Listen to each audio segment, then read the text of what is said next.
নমস্কার, আমি পঙ্কজ বিশ্বাস এবং আপনারা দেখছেন পলিটিক্যাল ডেইলি। আজকে আমাদের সঙ্গে রয়েছেন দিবাকর দেবনাথ। আজকে মজার মজার অনেকগুলো খবর আছে। অভিষেকের বাড়িতে সিআইডি আবার গেছে, বলছে নাকি ওটা ওর বাড়ি না। আবার জনগণ হাতে নাতে শিক্ষা দিয়েছে অভিষেককে, আয় বাপের বেটা, বলতো না আয় শুভেন্দু তোর বাড়ির সামনে দাঁড়িয়ে আছি। তো শুভেন্দুদার বাড়ি অব্দি যেতে হয়নি, মানে কলকাতার আশেপাশেই ডিম চর খেতে হয়েছে, এবার সারা পশ্চিমবাংলায় খেতে হবে। তো অভিষেক বন্দ্যোপাধ্যায় এভাবে তাকে ডিম খেতে হলো। অভিষেক বন্দ্যোপাধ্যায় কি খুব ক্ষুধার্ত? কি বেচারা খেতে দিতে পারছে না যে এভাবে বিজেপি ওকে ডিম খাওয়াচ্ছে বা সাধারণ মানুষ ডিম খাওয়াচ্ছে? এতদিন তো কয়লা বালি গরু খেয়েছে, এখন একটু ডিম খাক। ডিম কেমন, ডিমের গন্ধ কেমন একটু দেখুক।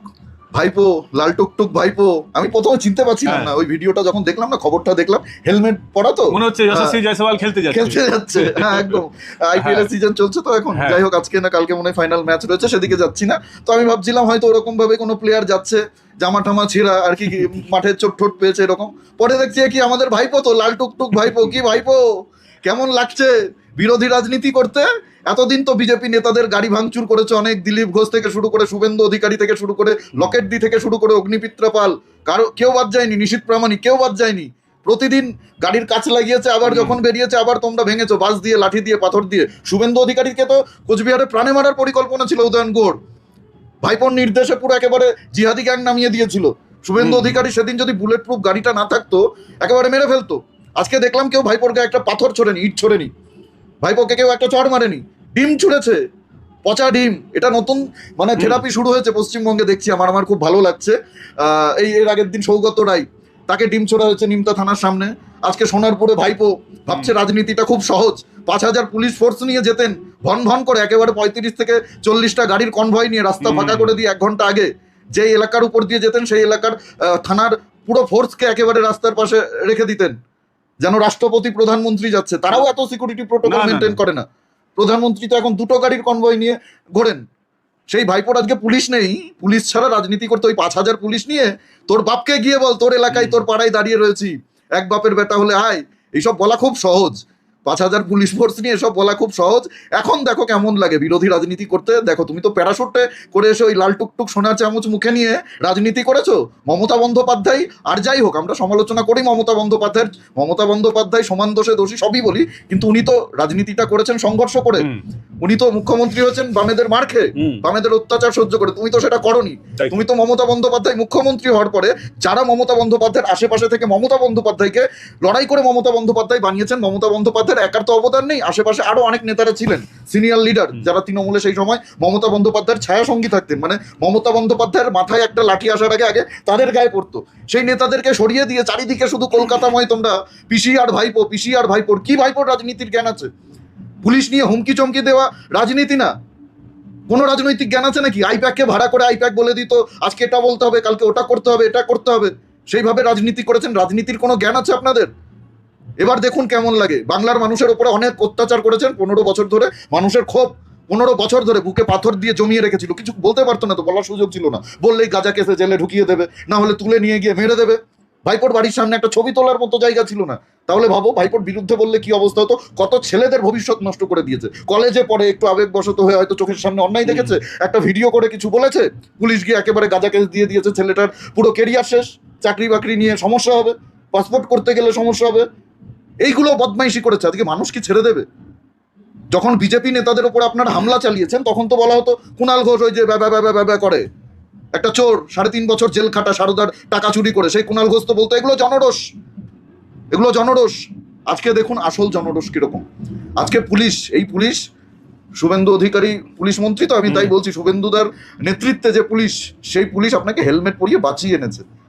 নালে ওই লাল টুকটুক চেহারাটা নিয়ে আর বেরোবেন না, রাজনীতি আর করতে বেরোবেন না রাস্তাঘাটে। এরপরে মানুষ গোবর ছুঁড়ে মারবে, এরপরে মহিলারা জুতো ঝাঁটা ছুঁড়ে মারবে, পচা টমেটো ছুঁড়ে মারবে, ডিম তো ছুঁড়ে মারছেই। ভয়ঙ্কর দিন হবে, ভয়ঙ্কর। আপনার মা, ওই যে পিসিমা নিতে পারবে না এগুলো, আপনার পরিবারের সন্তানরা নিতে পারবে না।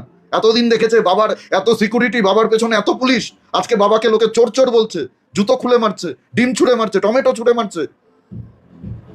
ভাইপো বলছে যে ওই বাড়িতেও থাকে না, সিআইডি গেছে, সিআইডি কে ফেস করতেও ভয় পাচ্ছে ভাইপো। ওই যে শান্তিনিকেতন যে বাড়িটা, বলছে 188 শান্তিনিকেতন নাকি, ওখানেও থাকে না।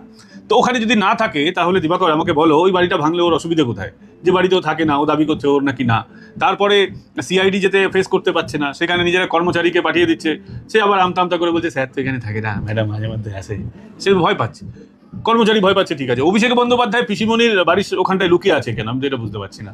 না, ভোটের আগের দিন পর্যন্ত তো ওই বাড়িতেই থাকতো, শান্তিনিকেতনেই তো ঠিকানা ছিল অভিষেক বন্দ্যোপাধ্যায়ের। এখন যদি উনি অসত্য কথা বলেন, সেটাও বের করার উপায় আছে, সিসিটিভি ফুটেজ রয়েছে, একাধিক নিউজ চ্যানেলের ভিডিও রয়েছে, উনি ওই বাড়ি থেকে বেরোচ্ছেন কনভয় নিয়ে ভবা ভবা করে, সেই সমস্ত ভিডিও আছে। এবং আমিও যেদিন গেছিলাম ভাইপোর বাড়িতে, তোমার নিশ্চয়ই মনে আছে, দর্শকদের আপনাদেরও মনে আছে, সেদিন তো একেবারে ভাইপোর বাড়ির সামনে দাঁড়িয়ে দেখেছিলাম, জানলা দিয়ে ওই ভাইপোর শালি আর ভাইপোর বউ উকি মারছিল। তো ওই বাড়িতে আপনি না থাকলে আপনার শালি আর বৌমা কি করছিল? আর ওই বাড়ি আপনি বানিয়েছেন কেন না থাকলে? এত বিলাসবহুল বাড়ি, যেই বাড়ির ভেতরে আজ পর্যন্ত কোনো মিডিয়া ঢুকতে পারেনি, আপনিও নিজে দেখাননি ওই বাড়ির ভেতরে কি কি বিলাসবহুল আসবাবপত্র রয়েছে, কি কি সম্পদ রয়েছে। সেই বাড়ি যদি আপনার না হয়, কি তা ওই বাড়িতে কি হতো? ওই অপা খেলা হতো, ওইসব কলগাল ফলগাল না কি সব আছে কলকাতাতে, ওইসব রাশিয়ান বান্ধবীদের এনে ওখানে কি মানে মনোরঞ্জন হতো, রাতের খেলা হতো নাকি?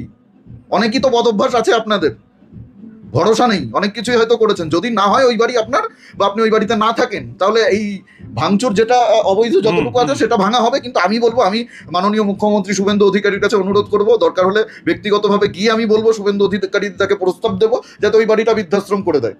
বহু মানুষ রয়েছেন যাদের সন্তানরা বাইরে থাকে বা অন্য রাজ্যে কাজ করছে, মা বাবা দেখাশোনা করতে পারে না, বাড়িতে দেখাশোনা করার মতো কেউ নেই, তারা ওখানে গিয়ে থাকবে। ওইখানে ওই চলমান সিঁড়ি আছে, বয়স্কদের ওখানে ওখানে উঠানামাতে কোনো অসুবিধা হবে না, এসকেলেটর রয়েছে ওখানে। কিন্তু আমি এটা বুঝতে পারছি না, আগে দেখতাম যে চটিচাটা পুলিশ, মমতা বন্দ্যোপাধ্যায়ের পুলিশ সেই সময় বিরোধীদের উপরে আক্রমণ হলে ধৃতরাষ্ট্রের মতো দাঁড়িয়ে থাকতো, অ্যাক্সিডেন্ট হয়ে গেলে বা মারধর করা হলো তারপরেও সাহায্য করতে এগিয়ে আসতো না। সেই পুলিশ এখন শুভেন্দু অধিকারীর নেতৃত্বে, পুলিশ মন্ত্রী এখন শুভেন্দু অধিকারী, মুখ্যমন্ত্রী শুভেন্দু অধিকারী, এখন পুলিশ বাঁচাচ্ছে কেন? এই গণরোষের শিকার যখন হচ্ছে, এরা তো অনেক চোর চিটিংবাজি করেছে, তাদের পুলিশদের বাঁচাচ্ছে কেন? না, প্রথম কথা হচ্ছে পুলিশের ভূমিকাটা নিরপেক্ষ হবে, এটা কিন্তু প্রথমেই বিজেপি বলেছিল, ক্ষমতায় আসার আগে প্রতিশ্রুতিটা দিয়েছিল। পুলিশ চটি চাটা থাকবেন, ক্ষমতায় যে থাকবে তার দাসত্ব করবে না পুলিশ, পুলিশের কাজ করবে। একজন মানুষকে যদি মারা হয়, শারীরিকভাবে তাকে হেনস্থা করা হয়, সেটা তো দাঁড়িয়ে দাঁড়িয়ে পুলিশ দেখতে পারে না, সেটা পুলিশের ডিউটি না। এতদিন আমরা দেখেছি যখন আমাদের বিজেপির সাংসদ, মালদার সাংসদ, তাকে খগেন মুর্মুকে মারা হয়েছিল, নাক মুখ চোখ ফাটিয়ে দেওয়া হলো, মাথা ফাটিয়ে দেওয়া হলো, রক্ত গলগল করে পড়ছে, পুলিশ দাঁড়িয়ে দেখছিল অদ্ভুতভাবে, স্বামী বিবেকানন্দর মতো পোজ দিয়ে পুলিশ দেখছিল, মানে উপর থেকে নির্দেশ আছে মেরে ফেলুক, তোমরা যাবে না বাঁচাতে। সেন্ট্রাল ফোর্সকে উপেক্ষা করে মারধর করা হচ্ছিল, পুলিশ দাঁড়িয়ে মজা দেখছিল। একাধিক দিলীপ ঘোষের গাড়ি, শুভেন্দুর গাড়ি যখন ভাঙচুর হয়েছে, পুলিশ আটকায়নি, আটকানোর চেষ্টাও করেনি। আজকে তো পুলিশ হেলমেট পরিয়ে ভাইপোকে বাঁচিয়ে বের করে নিয়েছে।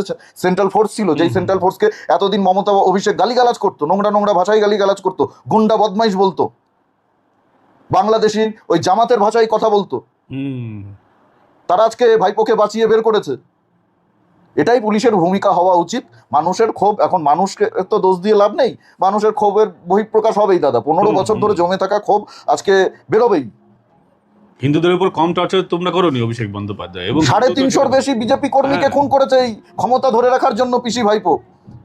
বিজেপি নেতাদেরকে মারধর করেছে, মিথ্যে মামলা দিয়ে কত ছেলে পেলে। অনুব্রত ভিডিও আমরা সেই দেখিনি, একেবারে পার্টি অফিসে বসে এসপি কে ফোন ধরতো, গাজা কেসে তোরা হ্যান্ডেল করতে পারবি, নয়তো আমি গাজা কেসে ঢুকিয়ে দিচ্ছি। এগুলো করেননি মমতা বন্দ্যোপাধ্যায়। লিটন হালদার না কি নাম ওই আইসি, তাকে কি ভাষায় গালিগালাজ করলো, কি ভাষায়, নোংরা ভাষায় তার বউ তুলে গালিগালাজ করলো। হ্যাঁ, আমরা তো দেখেছি। তাহলে তারপরে বলছে মাথায় অক্সিজেন কম যায়, ঘুমের ওষুধ খায়, কি খায়, এইভাবে তাকে বাঁচানো হলো। লাল বাতি নিয়ে ঘুরতো অনুব্রত মণ্ডল, তো সেই সবকিছুর হিসাব হবে না? তবে হিসাব তো হবে। এখন দেখুক বিরোধী রাজনৈতিক দল করতে কেমন লাগে। অভিষেক বন্দ্যোপাধ্যায় আজকে বলছে ওই বাড়িতে থাকে না, কিন্তু আমরা যখন দেখলাম সিবিআই এই বাড়িতেই, অর্থাৎ শান্তিনিকেতন 188A শান্তিনিকেতনে, যখন অভিষেক বন্দ্যোপাধ্যায়ের ওই বাড়িতে যখন সিবিআই গিয়েছিল, ছুটতে ছুটতে মমতা বন্দ্যোপাধ্যায় পৌঁছে গেছিলেন আর বলেছিলেন অভিষেককে গ্রেপ্তার করার চেষ্টা হচ্ছে, আমি রুখে দেবো, রুখে দিয়েছিলেন। তাহলে অভিষেক বন্দ্যোপাধ্যায় আজকে যখন পচা ডিম খাচ্ছে, গণরোষের শিকার হচ্ছে, মানুষের ক্ষোভ এত ইয়ে হচ্ছে, তাহলে মমতা বন্দ্যোপাধ্যায় লুকিয়ে কেন? মমতা বন্দ্যোপাধ্যায় আর কি করবে? এই ডিম তো মমতা বন্দ্যোপাধ্যায়ের মুখ লক্ষ্য করে, শরীর লক্ষ্য করেও আসতে পারে। উনি তো খুব ভালো করে, আসল তো বদমাইশ উনি, হ্যাঁ, আসল বদমাইশি তো উনি, নাটের গুরু যেটাকে বলে, হ্যাঁ, বাংলা ভাষায়। তো উনি, ওনার নির্দেশে এগুলো হয়েছে, উনি তো জানেন কি পরিণতি করতে পারে। এখন তো আর সেই মানে পুলিশ নেই যে এলাকা ফাঁকা করে দেবে, কেউ কিছু বললে ডিম ছুললে একেবারে বাড়িতে থাকতে দেবে না, রাজ্য ছাড়া করে দেবে, জয় শ্রীরাম বললে তারা করবে, এই কেড়ে কেড়ে কেড়ে ওই 63 বুড়ির মতো এরকম ভাবে। এই দিন তো নেই। মমতা বন্দ্যোপাধ্যায় জানে এখন খেপাবে, আরো এখন বাচ্চা কাচ্চা খেপাবে, পাড়ার মহিলারা খেপাবে। মহিলারা কিন্তু খুব ভয়ঙ্কর। উনি মাঝে মধ্যে ওই বিএসএফ টিএসএফ এর বিরুদ্ধে তেতিয়ে দিতেন, ছাতা হাতে নিয়ে কেন্দ্রীয় বাহিনীর বিরুদ্ধে আপনারা নামুন, হাতা খুন্তি নিয়ে নামুন, কেন্দ্রীয় বাহিনীকে আক্রমণ করুন। এখন বাংলার মা বোনেরা যাদের মানে আপনারা এতদিন অত্যাচার করেছেন, আপনাদের নেতারা নিয়ে গিয়ে পিঠে বানাতো রাতের বেলায়, তারা কি ছেড়ে দেবে মমতা বন্দ্যোপাধ্যায়কে, অভিষেক বন্দ্যোপাধ্যায়কে? মমতা বলছে ছেলেটাকে তো ডিম খেয়েছে, ঠিক আছে ফিরে আসুক, আরে বলবো বাড়ি থেকে না বেরোতে ঘুগনি বানিয়ে দেবো, কালীঘাটের সামনে বসে ঘুগনি বিক্রি করবে ছেলে। এই গল্প, ঘুগনি বিক্রি করুন, আর রাজনীতি করে লাভ নেই, চপ ভাজতে পারে। এগুলোই তো মমতা বন্দ্যোপাধ্যায়ের শিল্প ছিল। শিক্ষিত যুবকদের উদ্দেশ্যে উনি কি বলতেন? ঘটি গরম বিক্রি করো। পুজোতে একটা শিক্ষিত ছেলেকে বলছে একটু গলায় ঝুলিয়ে নাও, ঘটি গরম, একটু মশলা মুড়ি, ঠিক আছে ঝালমুড়ি বিক্রি করো। মাকে বলো ঘুগনি বানিয়ে দিতে, বাড়ির সামনে একটা টেবিল পাতো, অনেক বিক্রি, প্রচুর বিক্রি। ইউটিউবেও দেখে নিতে পারো, বাড়িতে কেউ না থাকে। আপনি করুন। এখন রাজনীতি তো শেষ, রাজনৈতিক কেরিয়ার শেষ। বাংলার মানুষ একবার যাকে ছুড়ে ফেলে দেয় তাকে আর দ্বিতীয়বার আনে না। সিপিএম এর মতো একটা রেজিমেন্টাল দল, তারা ফিরে আসতে পারেনি, তাদের এই দুর্দশা। কংগ্রেসের কি দুর্দশা, একসময় তো এরা বাংলা শাসন করেছে, আজকে এরা মানে ওই হকারের মতো হকার হয়ে ঘুরছে, কিন্তু পাবলিক মানে ওদের প্রোডাক্ট নিচ্ছে না, এরকম অবস্থা। তো সেই অবস্থা তৃণমূলের তো আরো ভয়ঙ্কর অবস্থা হবে। ফলতা রি ইলেকশনে আপনারা দেখেছেন না, সেখানে 3.81%, 3.81% ভোট পেয়েছে তৃণমূল কংগ্রেস। নোটার সঙ্গে লড়াই হবে এরপর। ওখানেও তো ফলতায় জাহাঙ্গীরের হয়ে কেউ প্রচার করতে যায়নি। আজকে কোথায় লাগাও শাওনি, মহুয়া দিদি কোথায়, Mahua madam, Mahua are you on Mahua? হ্যাঁ, আমি বলিনি, এটা অন্য কেউ বলেছিল। না, এটা সত্যি, এটা বাবুল সুপ্রিয় বলেছিলেন। বাবুল সুপ্রিয় ওই দলটাই করছেন এখন। বাবুল সুপ্রিয়কে কি মহুয়া জিজ্ঞাসা করবেন মহুয়া আর ইউ অন মহুয়ার মানেটা কি?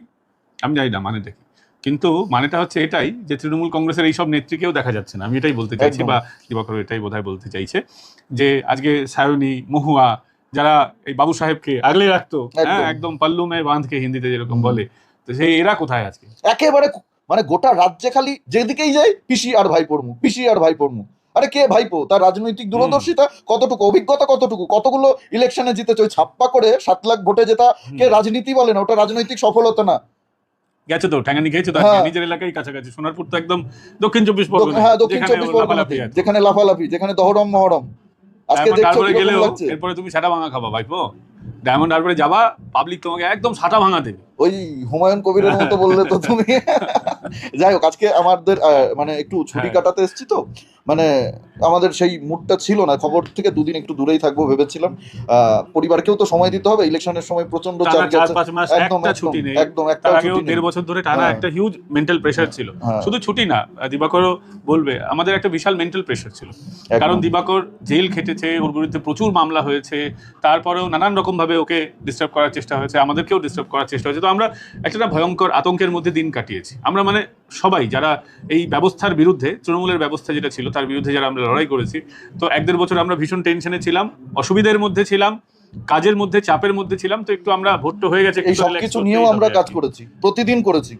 এই প্রেশার অভিষেক বন্দ্যোপাধ্যায়কে নিতে হয় কোনো সত্য। আজকে তো সব মিডিয়া বিজেপির গুণগান করতে ব্যস্ত পড়েছে। দুদিন আগেও যারা বিজেপিকে রাত দিন, এই কলকাতা টিভির থেকে শুরু করে নিউজ 18 বাংলা, যারা মমতা বন্দ্যোপাধ্যায়ের ইন্টারভিউতে আপনি কি খান, আপনি কি করেন, আপনার ছবি আঁকা দর্শু, চুরি দুর্নীতি নিয়ে প্রশ্ন করতো না, মমতার চটি চাটতো, সেই সব মিডিয়া তখন তো আর তৃণমূলের বিরুদ্ধে বলতো না, সব খবর চাপা দেওয়ার চেষ্টা হতো। তখন বিশ্ব মজুমদারের মতো ব্যক্তি ছিল, যার গাড়ি নবান্নে চলতো, নবান্নের গাড়িগুলো যেগুলো চলতো না, সেগুলো বিশ্ব মজুমদার, যিনি নিউজ 18-এর দায়িত্বে ছিলেন। নাম করে বলছি, দরকার হলে মামলা করতে পারেন, আমি প্রমাণ দিয়ে দেবো। এবং তার চাকরিও গেছে, এর মধ্যে তার চাকরি গেছে। নিউজ 18-এর মাথায় ছিল মমতার পেছনে তেল দেওয়া, হ্যাঁ মমতার পেছনে ধন্যবাদী দেওয়া ওর কাজ ছিল। এরকমই বিভিন্ন সংবাদ মাধ্যমে এরকম ব্যক্তিরা ছিলেন। নিউজ টিমে আরেকজনের চাকরি গেছে, সপ্তর্ষি সোম তার নাম। আমার বিশেষ তার বিরুদ্ধে ক্ষোভ নেই, কারণ ওনার মতো উনি ছুটিটা চেটেছেন হয়তো, কিন্তু ওনার মতন মমতা বন্দ্যোপাধ্যায়ের পিছনে ধূপধুনো দেননি। কলকাতা টিভিতেও আজকে কৌস্তব বাবু বিরাট ধূপধুনো দিয়েছিলেন তৃণমূলের পিছনে। তো সবারই চাকরি কম বেশি গেছে, চ্যানেল বন্ধ হওয়ার মুখে, হবেই, এগুলো গণরোষ, অসুবিধার কিছু নেই। সারা পৃথিবীতেই এরকম হয়, আর পশ্চিমবঙ্গেও এরকম হবে। আপনি যে মানুষটা পশ্চিমবাংলাকে শেষ করে দিল, তার পেছনে ধূপধুনো দেবেন, আপনার পেছনে ধূপধুনো হয়ে যাবে। সোজা বাংলা। শুধুমাত্র সরকারি বিজ্ঞাপনের জন্য, কিছু নিজেদের ব্যক্তিগত সুযোগ সুবিধার জন্য চোখের সামনে দেখবেন পশ্চিমবঙ্গের ছাত্ররা, পশ্চিমবঙ্গের শিক্ষকরা লাঠিপেটা করছে, তাদের ন্যায্য দাবি নিয়ে তারা রাস্তায় গেলে পুলিশ চ্যাংদোলা করে তুলে নিয়ে যাচ্ছে, লাথি মারছে। সেগুলো দেখে আপনারা দিনের পর দিন চুপ থেকেছেন, প্রতিবাদ করেন। 26,000-এর চাকরি গেছে, ওই সময় দেখানো হচ্ছে মমতা বন্দ্যোপাধ্যায়ের পথশ্রী। চাকরি চলে গেছে মানুষের, পথশ্রীর খবর দেখাচ্ছে ওখানে মমতা বন্দ্যোপাধ্যায় সুইমিং পুলের উদ্বোধন করেছে, হ্যাঁ অমুক দেবরাজ ওখানে সুইমিং পুলের উদ্বোধন করছে, এইসব খবর এইসব দেখাতো। তো এদের চাকরি যাবে না তো কি যাবে? মানুষ তো বাধ্য হয়েই আজকে ডিজিটাল মিডিয়া বলো, তুমি আমাদের মতো ইউটিউবার যারা রয়েছে, যারা ইউটিউবে সংবাদ পরিবেশন করে, ইউটিউবে সাংবাদিকতা করে, তাদেরকে এমনি এমনি দেখেনি, ওদের ওপর থেকে ভরসা উঠে গেছিল বলে দেখেছে, বিকল্প কোনো ব্যবস্থা ছিল না। ওই রিপাবলিকের মতো তাদেরকেও যথেষ্ট প্রেসারে রাখা হতো। সন্তু পান ওই ভাইপোকে কিছু প্রশ্ন করার জন্য সন্তু পানকে সন্দেশখালী থেকে কিভাবে অ্যারেস্ট করে অন লাইভ সে সবারও অপেক্ষা করা হয়নি, লাইভ চলছে, গ্রেফতার করা হলো। তাহলে কি পরিস্থিতি ছিল পশ্চিমবঙ্গে এই বাক স্বাধীনতার, ভাবুন আপনারা। তুমি একটা খবর করেছো, তোমাকে সুযোগ দেওয়া হয়নি, এরকম নোটিশ দেওয়া। আজকে ভাইপো বাবু নোটিশ পাচ্ছেন, বলছেন নোটিশ দাও। তোমাকে কি নোটিশ দিয়েছিল? আমাকে কোনো নোটিশ দেয়নি, আমাকে তুলে নিয়ে চলে গেছিল একেবারে। 14 দিনের জেল কাস্টাডি, মনে আছে এখনো কি কষ্টটা করেছি। মানে আমরা তো ক্রিমিনাল না, আমরা তো তোলাবাজি করিনি, আমরা তো মানুষ খুন করিনি, আমরা তো মহিলাদের সঙ্গে অভদ্রতামি করিনি, আমরা তো ক্রিমিনাল না যে জেল আমাদের জন্য খুব ভালো ব্যাপার। যারা গেছে তারা জানে জেল কি। পিসি ভাইপো পুলিশকে দিয়ে আমাদেরকে জেল খাটিয়েছে। ভদ্র ঘরের ছেলে, আমার বাবা, আমার পরিবারের কেউ কখনো মানে কোনো খারাপ কাজের সঙ্গে জড়িত না, তারা কোনোদিন যায়নি, সেই পরিবারের সন্তান আমাদেরকে জেল খাটিয়েছে, আমার বাড়ি ভাঙচুর করেছে, আমার একাডেমিক সার্টিফিকেট সব জ্বালিয়েছে, আমার বাড়ির একটা বাল্ব পর্যন্ত রাখেনি, খুলের এলইডি বাল্ব নিয়ে চলে গেছে, জামা কাপড় স্যান্ডো গেঞ্জি জাঙ্গিয়া ছেঁড়া জাঙ্গিয়া সেটাও নিয়ে চলে গেছে। চোর চিটিং ভাই, ওর জন্য নিয়ে গেছে। কিন্তু তারপরেও আমরা কিন্তু স্রোতের বিপরীত কাজ করেছি।